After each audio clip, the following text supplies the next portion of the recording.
everyone, so I was going through my makeup collection and I realised that despite the fact that I did a disappointing products video recently, I've got quite a lot of high-end products that I have found disappointing and that I didn't go on with, and I thought that I would do a high-end edition only today.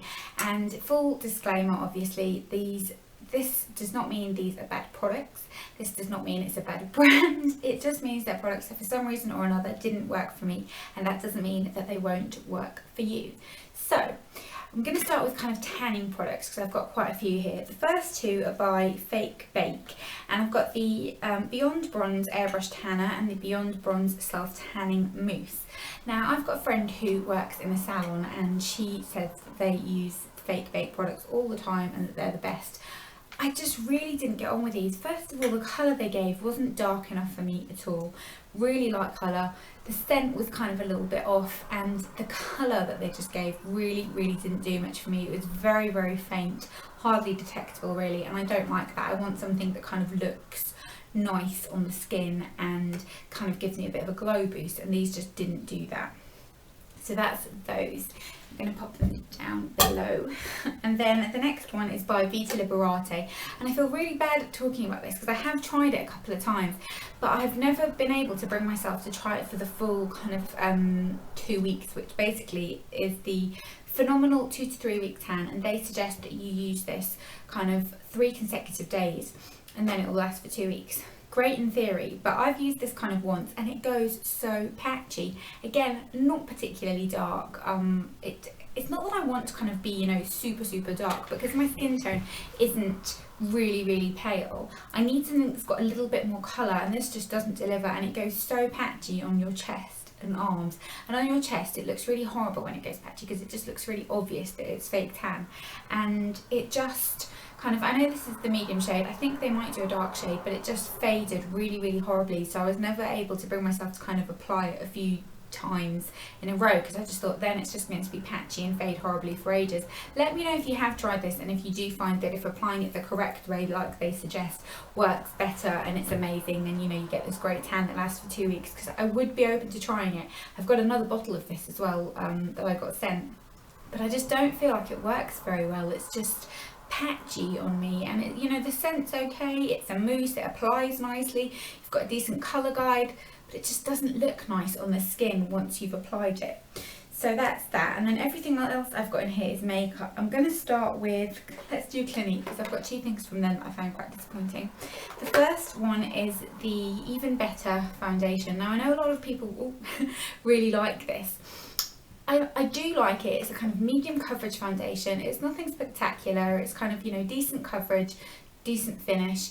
But what I find very annoying about it is it creases here on me. Now, quite a few foundations do this. It's a little thick, and the shade I've got here is 06 Honey, which is good when I've got a bit of a tan, but it just creases on me a little bit here. That's not to say I'm not ever going to use it. It's very nice for travel because of kind of the size of it and everything. Plastic, so it's nice if you take it on holiday with you and you kind of can shake it up and you can make it work, but it's just not the easiest, and it's not the best at kind of controlling shine. It's just not a standout product for me. There are products from the drugstore that I like a lot more than this, like the L'Oreal Infallible Matte and the Maybelline Dream Flawless Nude, for example, I think look better on my skin than this does. Then I've got this little eyeshadow palette, and I'm so sad about this because I think it looks really cute, and it's from the Aromatics in White collection, and it's this little shadow set here. So you've got 6 eyeshadows, really pretty colours. That kind of olivey green shade I think is lovely, the kind of bronzy orangey shade's gorgeous, but the application of these, they're very sheer on the eyes and they crease really badly. Now I do know that kind of slightly more shimmery shadows do tend to crease worse than matte shadows, but these just creased really badly, and it's a real shame because it's such a nice compact little palette to take away with you that I just wish that that they performed better. And to be honest, I like a palette that has got a selection of mattes and shimmers. That's not, you know, this palette's fault. I can see that they're all shimmers, that's fine, but it just didn't perform in terms of application, so that was a bit disappointing. Then random thing I've got here, this is from Sisley, and this is beautiful. It's their Photo, oh god, I don't even know how to pronounce this, Photo Touch Gel Bronzer Sun Glow Bronzing Powder from Sisley. and it looks like this. Beautiful. But once you swatch it, you can see you get a little bit of a colour. It's a nice kind of bronzy shade and everything. Trying to get any colour payoff with this with a brush is impossible, and you're not going to be applying your bronzer with your fingers because that's just not going to work. So I'm not sure what it is about this. It's kind of almost like a powder cream formula, but it's really difficult to apply. It just doesn't kind of go on nicely. It hardly gives any colour, and it's just a shame because it's such a pretty product. You could use it on your eyes, I suppose. That would be quite nice, but it just didn't really do much for me. Then I have got a lipstick from YSL, and this is my only lipstick from them, and I've never bought another one because I just don't love it, and it makes me so sad because the packaging of it is just beautiful. I mean, it's the most beautiful thing you've ever seen. It's gorgeous, and this is in shade 13, and it's one from the Rouge Volupte range. And this is the colour. It's a beautiful kind of pinky peach shade, lovely. The texture of this I just find so cheap feeling. It almost feels oily. It kind of separates on the lips. It's not opaque, it's not creamy, it's got an oily texture to it, and it just kind of goes on your lips and it just feels greasy, and I just don't like it. I wouldn't buy any more of these. If there are any standout lip products from YSL that you think I should try, let me know, but I must admit, everyone I look at, they don't really appeal to me. The lipsticks, I much prefer MAC lipsticks, even though YSLs are just so beautiful, aren't they? I mean, it's just, I'm never going to get rid of it because I think it's just gorgeous, but it's not the best formula. Then I have got a couple of bits from Benefit here actually. This is, well, two of these go together if I'm being honest. The They're Real Remover and the They're Real Push-Up Liner. I did a full video review about this and I will link it down below. But it's just a strange product. I mean, I get the concept of it, the nib. It just doesn't work very nicely. Constantly trying to get product out and it never ever comes out. You can twist it and twist it and twist it. It doesn't come out properly, and then suddenly it comes out all in one go. It's a gel formula, which I know isn't my personal favourite anyway. I prefer kind of a liquid line or a pencil, and it just doesn't apply very nicely. It kind of drags on the eye a little bit.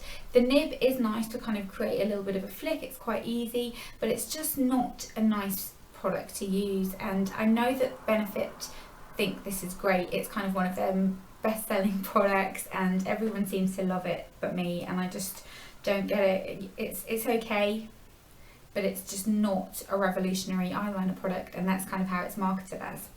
Then this is the They're Real Remover, and this is interesting because if you've tried the Benefit They're Real Mascara, which is a product that I really like, it gives really nice volume, nice length, but it is very difficult to remove. Therefore they came out with the They're Real Remover, which is kind of interesting that they've come out with a product with the sole purpose of removing another product that they've made. You could just make the mascara come off a little bit easier. That could be a thought, but it says strip down waterproof eye makeup remover. This really doesn't work very well for me. First of all, it's a cream. Now, I don't know about you, but nothing removes makeup as well for me as an oil-based remover. They just work so much better than anything else at removing any type of makeup, be it face makeup or eye makeup. They just work better. This is a cream. You put it on a cotton pad and it just doesn't do much. I mean, I don't really get the thought behind this. Obviously Benefit know better than I do, and they have done it for a reason. I mean, it says it lifts away waterproof mascara and eyeliner, creamy gel, gentle yet powerful. It just doesn't do anything. I have to really tug at my eyes to get anything off it, and the cream texture just doesn't feel nice in my eyes, so I really don't recommend this, and it's quite expensive as well. So that's that. And then one more thing from Benefit here is the Benefit Lolly Tint. Now this sounds like I'm being really horrible about Benefit, but there are quite a lot of Benefit products that I do really like. Benefit Hoola is one of my favourite bronzers ever, and Benefit Majorette is a lovely cream blush as well.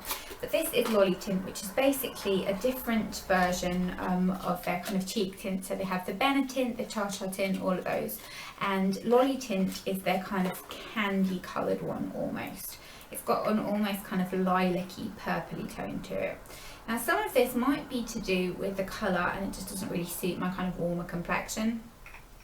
But I'm not quite sure who this colour is supposed to suit. The packaging is adorable, but it's just really difficult to get get it to work for you. It works okay on the lips, but as a cheek tint you have to kind of brush it on and then blend it out. Sometimes it can move your foundation. If you put it on underneath your foundation then you can't see it. It's just a difficult product to work with, and again really expensive. I think these are about £22 and I just don't really think they're worth it. If you like a cheek tint, the Body Shop ones do some decent ones, and even like cheaper brands like Too True and that kind of thing I probably prefer more than that, even though I'm not really a fan of lip and cheek tints anyway.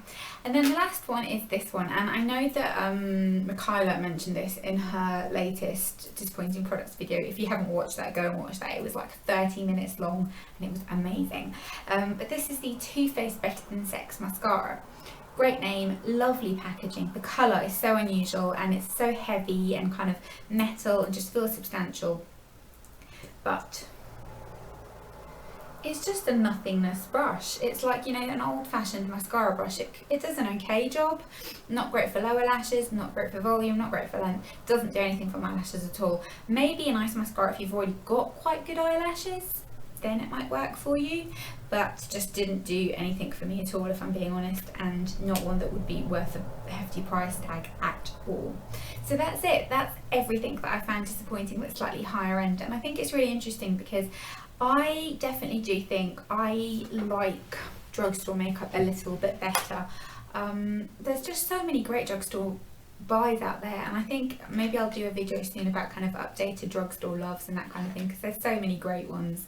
And with high-end products there are some that I really love, like NARS Sheer Glow will forever be my favourite foundation, and just other ones like that, but it's just difficult to find ones that you get on with really well and that you haven't wasted your money, and that you can't get something cheaper on the drugstore, because let's face it, these days you probably can.